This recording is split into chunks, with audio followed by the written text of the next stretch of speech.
Good morning. Hotel the কক্সকে সকাল 7টার সময় উঠে পড়ছি। চলেন আমি আপনাদেরকে নিয়ে যাব। আমাদের হচ্ছে বুকিং এর সঙ্গে একটা ফ্রি বাফেট ছিল, সেটা দেরি করা যাবে না। সকাল সকাল উঠে পড়েছি, সবাই রওনা দিয়েছে। চলেন যাই, দেখি কি আছে।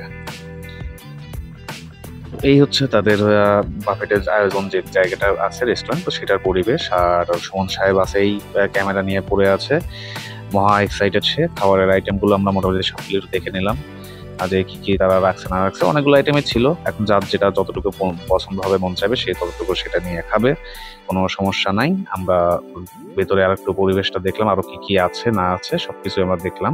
দেখার পরে সিদ্ধান্ত আসলে এটা, এখন যত দ্রুত সম্ভব খাওয়া দাওয়া শুরু করে দিতে হবে, দেরি করা যাবে না। দেরি করলে পরে লোকজনের পেশাটা বাড়বে। তো যে আইটেমগুলো আছে সবগুলোতেই মোটামুটি ভালো, আমরা সবগুলোতেই কম বেশি টেস্ট করেছি। তো দেখলাম না, মানগুলো ভালোই আছে। তো যাই হোক, আপনারা সকালবেলা এরকম একটা আইটেম ওটা পেয়ে যাবেন। যদি আপনারা এখানে বুকিং দেন, সেক্ষেত্রে একটা ফ্রি বাফেট আপনারা পেয়ে যাবেন। খাওয়ার মানও খারাপ ছিল না, যথেষ্ট ভালো মান ছিল। আর একটা কথা খাইতে খাইতে মুখের রুচিটাই হারিয়ে গেছে। যেমন এই যে মহাশয় বিন্দাস খাইতে পারে। আরে খান খান, লজ্জা পাওয়ার কিছু নাই, খান খান। যাই হোক, দেখা হচ্ছে নেক্সট কোনো ভিডিওতে, সঙ্গে থাকবেন। আল্লাহ হাফেজ।